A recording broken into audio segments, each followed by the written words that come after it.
Non-Japanese on Reddit, what comes to your mind when you think of the country Japan? Wonderful story. I had a similar experience in Japan. I was in Kyoto with my now wife a long time ago, well before Google Maps and smartphones. So when you got lost, you got lost. Our hotel told us about a Buddhist moon ceremony just outside Kyoto, so we wrote down the directions, so we thought, and headed out. Well, we got lost in Kyoto station, and we must have looked very lost because a woman walked over and asked us where we were going, and then walked us to the counter and tell them everything we needed. She helped us pay for the right tickets, then walked us over to the correct sub-platform. I was so overwhelmed by her kindness. She took maybe 20 minutes out of her day to deliver a couple of dumb lost kids to the right train. Crazy. The rest of that story, for the interested, the directions we had about which stop to get off on turned out to be incorrect as well. It was about 11 at night, and the train was full. When our stop came, no one got off. So we had to make a judgment call. Get off in a random Japanese neighborhood in the middle of the night, no phone, remember pre-Google and smartphones, or assume the train was full because everyone was going to the ceremony. We tossed the instructions and followed the crowd. We were right. And the ceremony was beautiful. I don't think we would have had the confidence to go with the crowd if the woman back at the station hadn't showed us so much kindness. We felt safe and comfortable with the people. It felt okay to take a chance, you know? Something similar happened to me too. I was visiting my friend who was living there, and still is now, and I had gone to Harajuku by myself for the day whilst she had to work. At some point I wandered too far from the main area, lost my bearings and found myself in some sort of industrial park looking place staring hopelessly at a map trying to find my way back to the main part of Harajuku. One of the two Japanese businessmen walking by noticed me and walked over. He didn't speak a lick of English but was willing to help. I just said Harajuku and pointed at the map. He then left his friend and walked with me for over a block and pointed me down a road, to which I could see the main part of Harajuku. I said thank you and bowed and he waved me off with his hand as if to say no big deal and went on his way. I love Japan and have visited multiple times over the years, so it's a city I feel very safe in, but you know they're bad people everywhere, so I was feeling a little uncomfortable in that industrial park. The fact that this man took time out of his schedule to help some hapless tourist get back to where they needed to be was amazing to me. I am very thankful for that man and will never forget the kindness he showed me. History. The first thing I always think of when I think about Japan is how long and storied their history is. Shoguns competing with emperors, samurai defending their lands, paintings that are still regarded highly today, looking at U-36, views of Mount Fuji, and innovations that would change the entire world. Now more currently I think of the technology, the absolutely massive city of Tokyo. I find myself wondering if cultural normalcies there have relaxed a bit with the younger generation. I know the Japanese people are usually held to very high standards like in other Asian cultures, and I know it can lead to very high suicide rates among younger adults.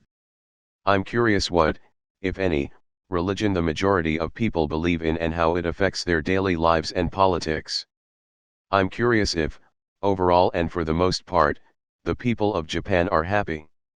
I think of Japan as the crucial part of the world that it is, and I think of it as a place that I'd love to learn more about and hopefully someday visit, even though the city of Tokyo might give me panic attacks. How much our perspective on evil is relative to context only relevant to some people. The Japanese military did some of the most horrible things human beings have done to one another in China. Still, knowing that Japanese civilians also suffered an attack by 2 atomic bombs makes me feel bad about the way we define right or wrong. And how we make no distinction between part of this group of people hurt me and this group, every single one of them, hurt me. It's like we see the side we are in as saviors and any violence from then on is completely justified. To the people of Nanking, the Japanese more than deserve any violence. To the people who lived in Hiroshima and Nagasaki, The horror of the power of human destruction is the most real thing they could have ever known. I wonder if it's the same to the rest of us, that we all see ourselves as the good guys even when we hurt the people around us, finding a way, anyway, to justify any harm, even if it's disproportionate to the any potential harm that we have suffered from different people who just happen to have been born in the same place or are part of the same group. Howdy, my name is Rohide Kobayashi. I'm a 27-year-old Japanese Jap-American, Western culture fan for you foreigners. I brand and wrangle cattle on my ranch, and spend my days perfecting the craft and enjoying superior American pastimes. Barbecue, rodeo, fireworks, I train with my branding iron every day. This superior weapon can permanently leave my ranch embled on a cattle's hide because it is white hot, and is vastly superior to any other method of livestock marking. I earned my branding license 2 years ago, and I have been getting better every day. I speak English fluently, both Texas and Oklahoma dialect, and I write fluently as well. I know everything about American history and their cowboy code, which I follow 100% when I get my American visa. I am moving to Dallas to work in an oil field to learn more about their magnificent culture. I hope I can become a cattle wrangler for the Double Cross Ranch or an oil rig operator for ExxonMobil. I own several cowboy hats, which I wear around town. I want to get used to wearing them before I move to America, so I can fit in easier. I rebel against my elders and seniors and speak English as often as I can, but rarely does anyone manage to respond. Wish me luck in America. A country of contrasts/opposites. On one hand, they're known for having created and maintained the most advanced and efficient large-scale systems that are seen as models the rest of the world tries to replicate, for example the metro transportation systems or Toyota Lean Six manufacturing. On the other hand, they're famous for relying on fax machines and having incredibly slow-moving and inefficient bureaucracies. They're considered as being incredibly polite and one of the best places to visit as a tourist. On the other hand, they're also incredibly xenophobic and make it really hard for foreigners to assimilate or live in the country long term. They're also known for having very rude and extreme social media. Famous for having an incredible amount of unique subcultures and groups. Also famous for their very old-fashioned views on family and social roles. I think Dan Carlin described the Japanese as people that are just like everyone else but just more so. TLDR, my family. I'm a quarter Japanese from my mom's side, although by all outward appearances I'm the averagest whitest man alive. Back in 2018, my parents and I took a 2-week trip to Japan, from Tokyo southward, and back. Towards the tail end of our journey we stopped in the Kumamoto area to see where my grandmother had lived before and after the war. Carrying some 70-year-old documents and addresses, and armed with the Google Translate app and our best intentions, we went around to several city halls to try and explain what we were looking for. Apparently, sometime after World War II, the address system changed in Japan, so some wonderful people did research through old records on our behalf and gave instructions to a cab driver on where we needed to go. We rode way out into the mountains, with our driver speaking to his dispatcher on the radio. We couldn't understand everything that was being said, but we did pick up on the name Hashimoto, my grandmother's maiden name, along with the name of my great-aunt Misui, who would have been in her 80s or 90s if she was still alive. More certain than ever that we were headed the right way, the cab very suddenly dropped us off along the side of the road next to a small village. This was apparently the place. Well out of cell service, and so without the ability to translate beyond the dictionary we had, we did our best to calmly and politely explain why a trio of tourists had just walked into this random farming community. Eventually, mention of Misui led to mentions of Akira, my great-uncle, and Yoshiko, my grandmother, and some of the locals lead us to the house where my grandmother had lived. The remains of the family's shrine were still there, long since toppled from disrepair, and the current residents did their best to tell us about our family members that had lived there decades ago, and who had since passed on. The conversations were slow and broken, but we communicated. With the sun setting, the cab gone, and my folks and I still way out in the mountains, we asked if the people in the village wouldn't mind calling us a cab back to the train station. The elderly woman living in my grandmother's old house made a call, and another resident pulled up in his car. As the three of us crammed into the back seat, and the old woman got in the passenger seat, we thought they were offering to take us to the train station.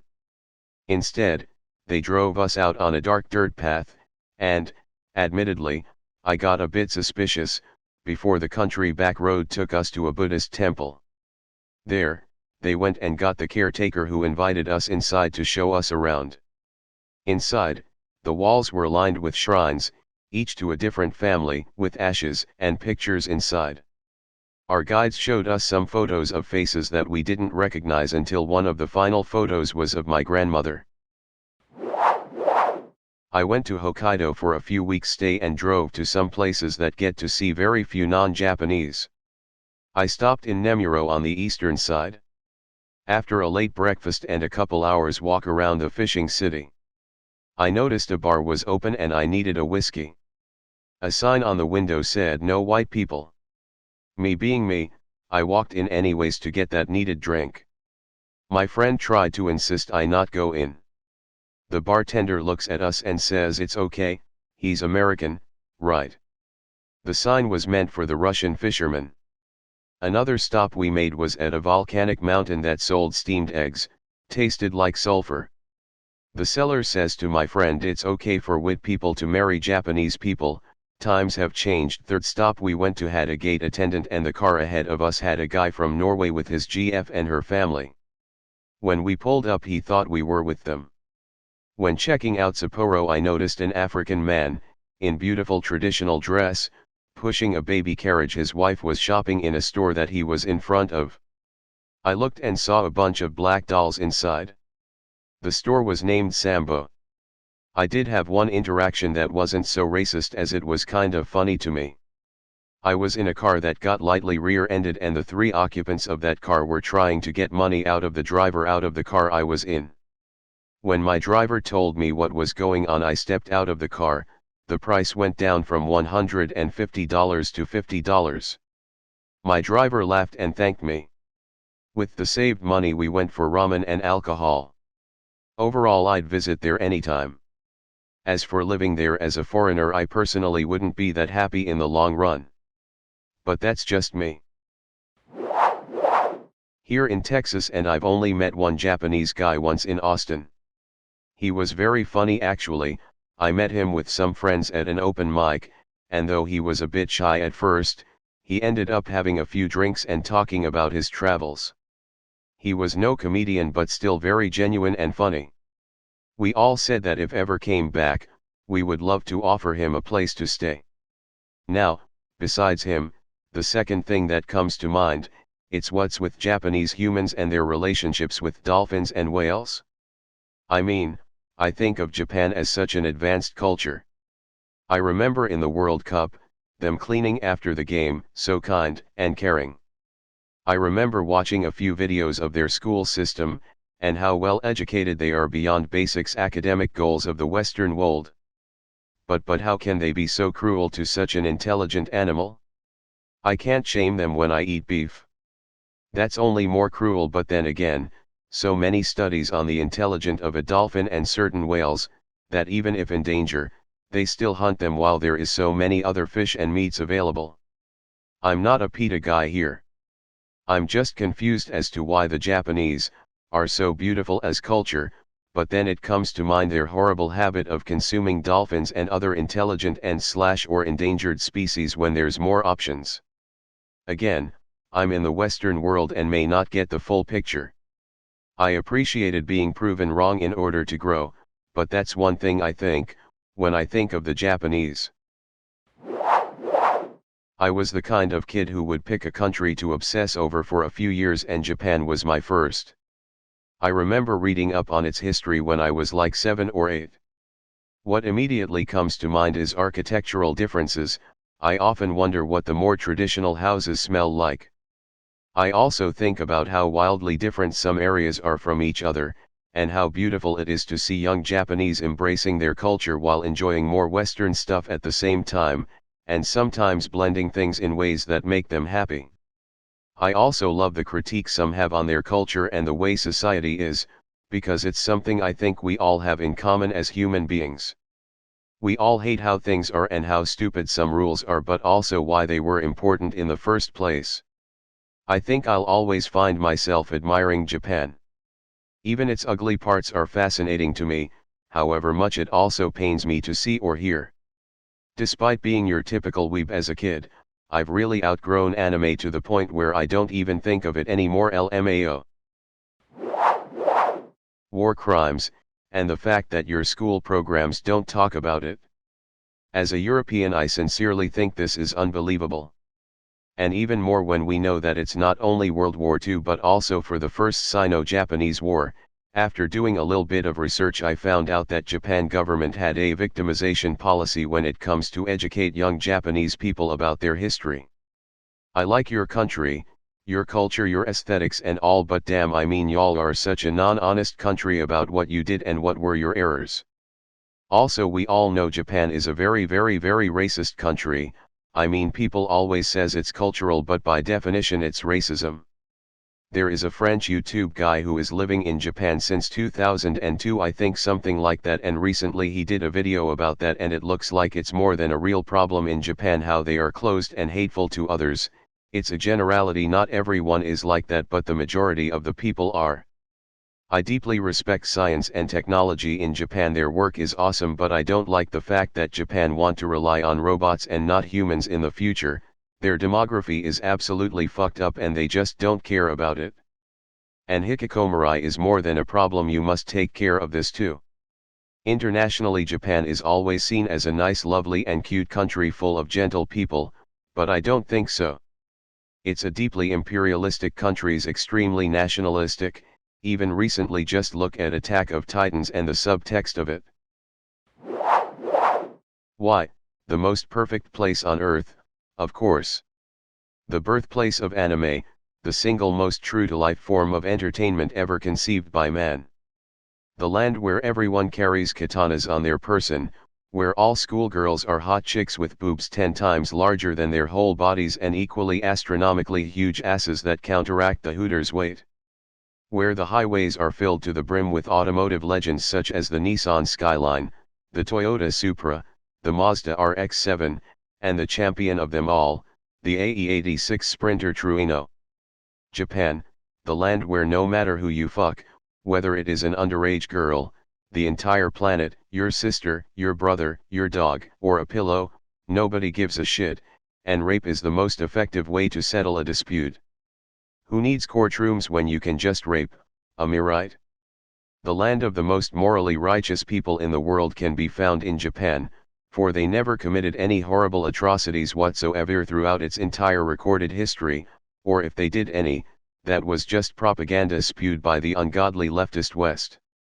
Every morning they wake up to listen to their glorious national anthem, Baka Mitai, and hentai is on TV first thing after that. To sum it up, Japan is, was, always will be the place to be.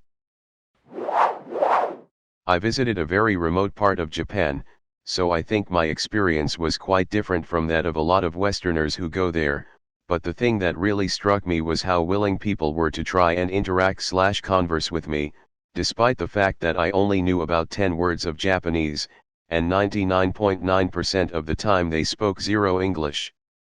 The memory that always immediately pops into my head is somehow making friends with a middle-aged fisherman and his wife at a street festival in the village we were staying in. The movie Frozen was super popular there at the time, and we somehow communicated that I had never seen it, and so they insisted that we go back to their house to watch it with them, and they were so excited to give us a tour of their little home and for us to try all of their favorite movie snacks, and it was just extremely wholesome and sweet. A few months later, back in Canada, I was in a Disney store for some reason and I had my mind absolutely blown by hearing the English version of Let It Go, because up until that point I had only ever heard it sung in Japanese. Beauty, respect, Ceremony. I've never been there, but as a kid, watching Karate Kid 2, everything about the culture touched my little girl soul with the yearning for such things. The tea ceremony, done with such reverence and simple beauty, opened up the ancient and eternal in my heart. Recently, the beauty brand Tatcha came onto the scene, and the skincare products are truly a beautiful ritual, including a rice enzyme mixed in a small bowl with a brush. I've been a student of World War II history and have read a great deal about Japan. There are certainly problems with a society that venerates honor to the point of suicide and elevates the whole over the individual. But the other side of that is the honor, it is having a place in a family, elders are respected. I have come to realize as an adult that the US is not the mecca of superiority that I was taught growing up. In fact, whilst I am grateful and content with what I have in life, I look at the way other cultures live and yearn at times for something different. This may sound ignorant or offensive, but I'm worried. A friend of mine went to Tokyo a couple years ago and later told me how strange some of her experiences were. She saw a group of schoolgirls talking in public and one of them laughed out loud enough to be audible for other people around, which immediately made her apologize over and over again. That, coupled with some stuff I read about how the entertainment in Japan goes into extreme places at times because of how repressed they are in their day-to-day lives, really stuck with me because I can't verify it, but it makes sense to me. Anime, especially shonen, not sure if that's how you spell it, often has dialogue that's mostly exclamations and really over the top. It often feels disconnected from how humans actually behave and seems intended to convey extreme emotion, but it doesn't. I used to watch a lot of anime as a lonely kid, but when I came back to some of the old shows I used to watch, I couldn't help but wonder if the people who wrote them had a healthy amount of normal interaction with people. This tendency to extremes is something I observed in myself as I struggled with mental illness. Of course, one could just say haven't been there so I don't know or understand their culture, but the fact that something is part of culture doesn't mean that it's good, and there's been numerous articles about loneliness and depression being a major concern in Japan. I ought to got there one day and see for myself. Maybe I'm connecting dots that aren't there, and that would be fine, because there's no doubt that Japanese culture has gifted us with some awesome stuff, some of which I enjoy to this day. But still, it's something my mind comes back to every once in a while.